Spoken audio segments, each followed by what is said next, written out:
Hi there, Vicki from StampsSmiles.com with you, sharing a video for DigiDoodle Studios using this adorable new Digi stamp set called Charming Enchanters.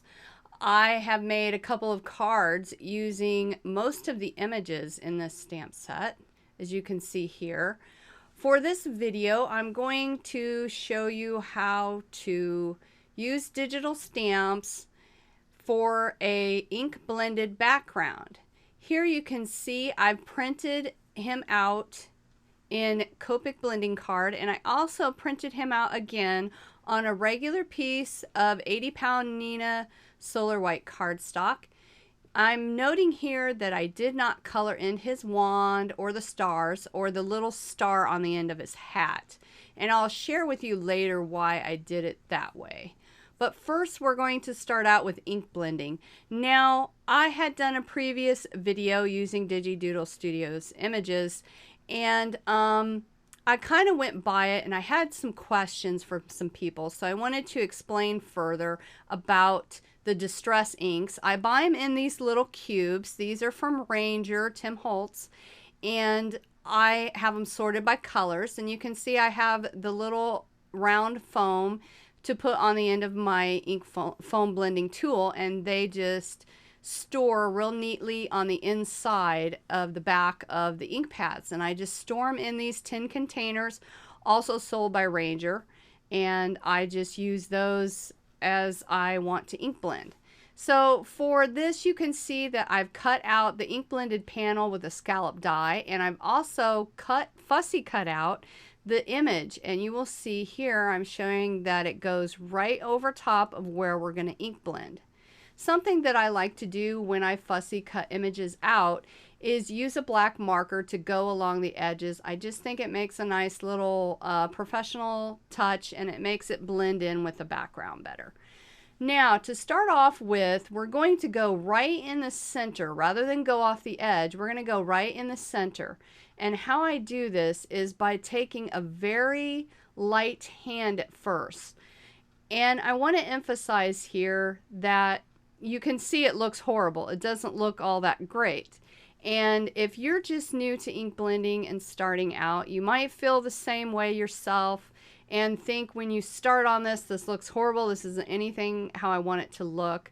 But I want to emphasize with you that the goal here is to fill the entire panel with color using these inks.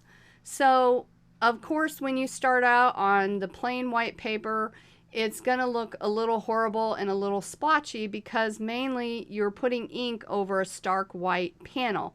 You need to be really patient with it, and you will see as I go back through here and blend this whole thing out, I wanted to take my time and show you exactly what I'm doing. So as you can see here, I'm going at a very light hand with the ink at first, going right over the white cardstock, basically because I'm trying not to get some of those really heavy ink rings that you see from the foam tool. I'm trying not to do that when I do this. So I start on the very edge of my tool. I start on the very edge of it, and I just work my way in. As you can see, I'm just going around, and I start by going very light. So I'm not using a really hard push on my tool. I'm kind of going a little light right now, and that's simply because I am going right over a stark white piece of cardstock. But as we go, you will see how this kind of forms together and how you can get your whole piece of background covered in ink and blended the way you want it to look. Something that you just have to remember when you're starting out is that you have to learn how to build up the color. So basically what we're doing is building up the color. So as I go here, you will see, even though I've done quite a bit of ink blending so far, you can see there's a lot of white in there still. And that's what happens when you're starting with a blank white piece of cardstock. You just have to work at it and build the color and just kind of go back and forth. And so I start with a light hand on it, and you will see I'm leaving the colors of ink out on my work surface because I'm going to go back again and I'm going to use these same colors again. And as you learn how to do this, I would suggest practicing on maybe some scrap pieces of paper and ink blending that way and working with different colors. Start out with some of your favorite colors, and so you'll start learning how the different colors blend together, how they work. You may not like some colors once you ink blend them together. They may not look the way you want, and a good way to test whether you're going to like it on your project or not before you do your project is to start on a piece of scrap paper and see if you like these colors and see if that's what you want it to look like. You can see here I'm using Blueprint Sketch on this one. The green color that I used was Cracked Pistachio, and then the yellow color in the center was Mustard Seed. And with the Blueprint Sketch that I'm using right here, you can see that going over the white, it's still a little splotchy in areas.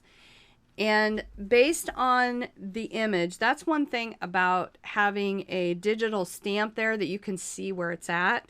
So I'm able to see where the glow of his wand is, and that's how I'm able to ink blend around exactly where I want the ink to be on here. And I want the glow to be around his wand and himself, and the colors going darker and getting darker and darker as you go out, so that he's in a night sky and his wand is glowing. I'm pointing to that little white area on the end because I'm going to add another color over that. You will see, so I don't need to go over it with the blue. I'm adding in, this is the, I'm going back in. I feel like I want to go back in now that I've laid the Blueprint Sketch down. I'm going back in with the Cracked Pistachio, and you can kind of see here my hand is going a lot heavier now. And that's simply because I've already laid ink down. Once you have a layer of ink down on your surface, it's much easier to go back in with a heavier hand at this point and start blending in your ink colors together. And you can see here, see how I'm going back and forth? Now that I've already got a layer of ink down, it's easier for me to just kind of go back and forth in a line without having to worry about any marks or little rings or anything like that, because I've already got my initial layer of ink on there. Now I'm going back in with Mustard Seed, and I'm really defining where I want the glow from his wand to be at. And then, like I said, that's the benefit of having a digital image already printed out on this, so that you can see exactly where you want your colors to lay and how they're going to look with the image already printed on there. And of course this looks like a mess because it looks like I've completely covered him up and everything, but you will see how this progresses as we go. This is what's fun about doing digital images and being able to blend the colors with them. So now after I've done another layer of the Mustard Seed, I'm going back in with the Cracked Pistachio again to blend around those colors. And you can see here, as before, I'm going in with a pretty heavy hand, and I'm using the very edge of my foam tool to go around it so that I don't disturb the yellow color that's on there.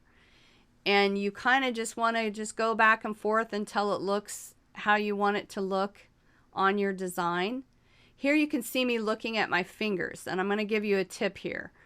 As I started doing this, I was getting concerned that my fingers are inky. So you can see there my fingers are inky. So I'm getting a Post-it note with the sticky side up, and I'm putting my fingers on it so that I protect the area, especially where the yellow's at. I don't want to get any dark colors over my yellow area. And you can ask me how I know this, because I've done it many times, and ruined projects by putting like some black ink right over top of the yellow area that I spent so much time ink blending. So this is just a tip you can use to keep your work area protected from your fingers getting inky and blotchy, because I will tell you, every time you take off one of those pieces of foam off your tool, because it's stuck on there pretty good. So every time you take one of them foam pieces off of there, your fingers, you can see here, your fingers are going to get inky all over, and mine get inky all over because I made a mess anyway. But so I went in with wilted violet along the edges, and just the 3 edges, because that's where the dark is. And now I'm going to go in with some black soot and very slightly go along the edges. So I have my ink tool. It's hard to see from above, but I have my ink tool slightly tilted upwards so that I'm just using the back of the tool onto the surface. And you can see it makes a nice little dark edge just along those 3 edges. Sometimes you need to step back and take a look at your design to see if that's, if you need to add more ink in other places than some. And then, of course, when it's done, I take a baby wipe and wipe off my surface and dry it up. Here, I am taking a bottle filled with water and just spritzing my panel and waiting for a few seconds, and then just taking my microfiber cloth towel. You can use a paper towel or anything you have, just to dry it up a little bit. And I think it makes a really cool watermark, especially on projects like this that are like nighttime. It kind of has a magical look to it too. Now this stuff is awesome, and I know this camera or the photos are not going to do it justice, but it is a spray. It's called Shimmer Spray. You can get it from Amazon, and you spray it on. It's like instantaneous. The whole thing just becomes so pretty and glittery and shimmery. I love, and the camera's just not going to do it justice. You can kind of see it, but it is so gorgeous in person. It really is. If you want to add some instant sparkle to your whole paper, that's a great way to do it. And there's a lot of spray in that container. So I'm just cleaning off my work surface again before I go on to the next step. And because this is still wet with the water and the shimmer spray, I wanted to take a heat tool and just dry it off before I continue on. And here is where I'm also doing a little bit of grounding of the image. And this is another benefit of having a digital image printed out on a surface. You can see where it's at. So I'm just taking some Copic markers. I think it's here I remembered to show. This is a C5 and a C3. And I'm just using it to go right underneath the little wizard boy to make it look like he's standing like maybe on a rock or edge of a cliff, just a hint of it, so that you can kind of see it. And it kind of makes a neat little scene. So it's just a dark area underneath his feet to show. And I'm just kind of blending it out. Now, if you don't have Copic markers to use, that's fine. You can use any markers. And once you put the image over top of that, even if you get a little bit up in it, it's not going to matter anyway. You will see here in a minute. I'm just taking some glue. I think this is called Best Glue Ever. I've got it a couple years ago at a convention I went to. It's pretty nice glue. I'm just going over the image that I colored and fussy cut out. And I'm just going to attach him right over top of the ink blended background that we just did.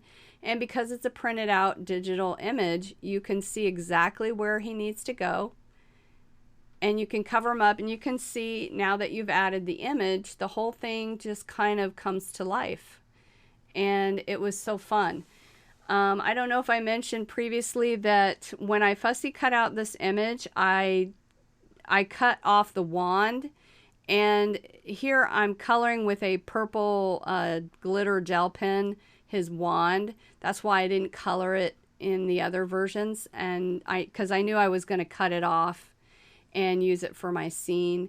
And I'm just taking my gel pens now, and I'm just coloring in the little stars and the stars on his hat, and then the star on the end of his hat that I kind of cut off in my fussy cut image version.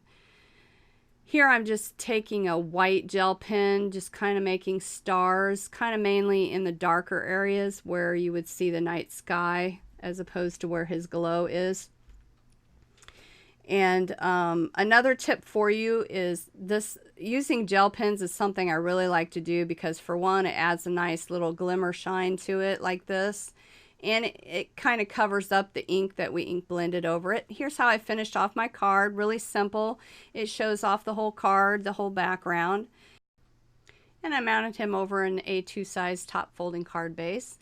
This is another card I did with some of the images from the same digital stamp set, and I have it linked below if you're interested. I didn't do the distressing on it. So I hope you've enjoyed my tutorial on how to ink blend with digital images. I appreciate you stopping by, so please be sure to comment, like, and subscribe to my channel. Thanks so much for stopping by, guys.